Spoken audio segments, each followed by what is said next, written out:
Chapter 1. Down the Rabbit Hole. Alice and her big sister sat under a tree one sunny day. Alice's sister had a book, but Alice had nothing with her. She looked at her sister's book. There were no pictures or conversations in it. "Why is she reading a book without pictures or conversations?" she thought.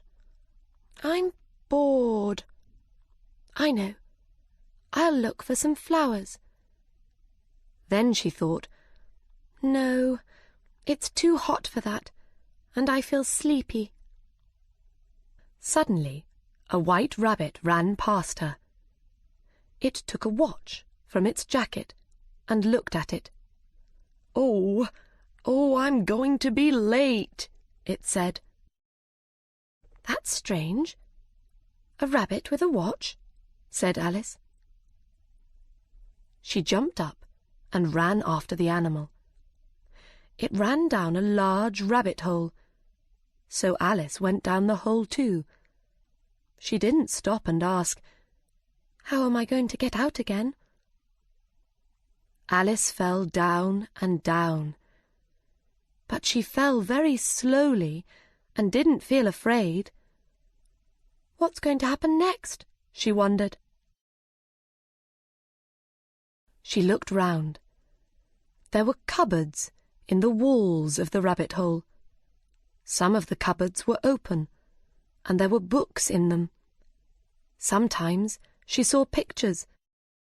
She looked down, but she couldn't see any light. Down, down, down. When will the hole end? She wondered. Perhaps I'm going to come out in Australia. I'll have to ask the name of the country. "Please, madam, is this Australia or New Zealand?" "No, I can't do that. They'll think I'm stupid." She thought about her cat, Dinah.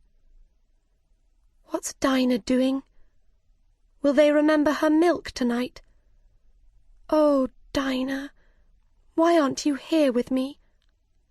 Perhaps there's a mouse here, and you can eat it." Suddenly, Alice was at the bottom of the hole. "That didn't hurt," she said, and sat up quickly. She could see the white rabbit, and she ran after him again. They were in a different rabbit hole now. "Oh, my ears and nose!" the white rabbit cried. "It's getting very late." He ran faster and vanished through another hole. Alice followed him through the hole. Now she was in a very long room. She looked round for the white rabbit, but she couldn't see him anywhere. Chapter 2. Alice's Tears. "Oh, what's happening?" cried Alice. "I'm getting taller and taller." She looked down. "Goodbye, feet. Who will put your shoes on for you now? I can't do it. I'll give you some new shoes for Christmas. I'll have to send them to you." In a short time, Alice was more than 3 meters high. "I want to go into that garden," she thought. She took the little key from the table. Then she went to the door and opened it.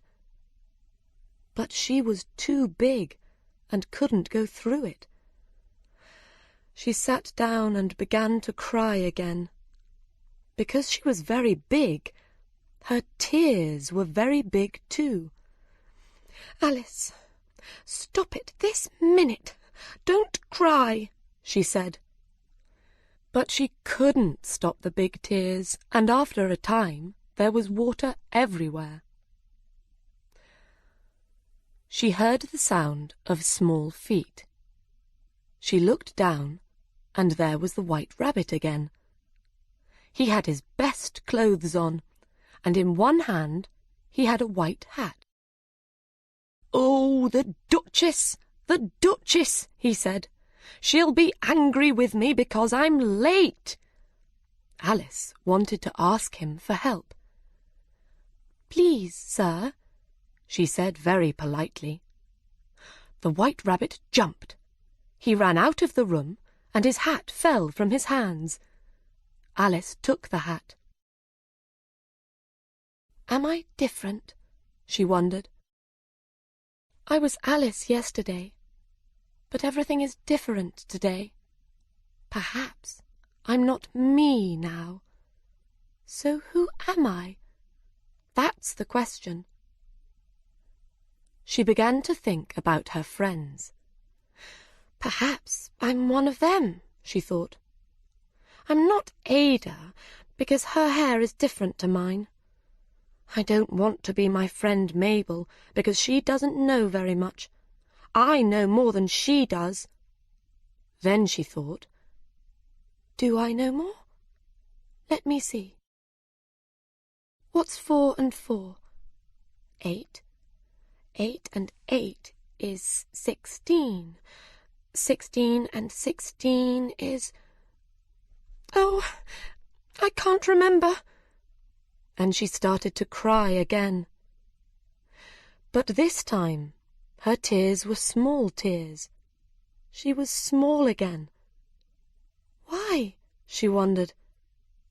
Then she understood. She had the White Rabbit's hat in her hand. "I'm smaller because I've got the hat in my hand," she thought. She put the hat on. It was the right size for her head.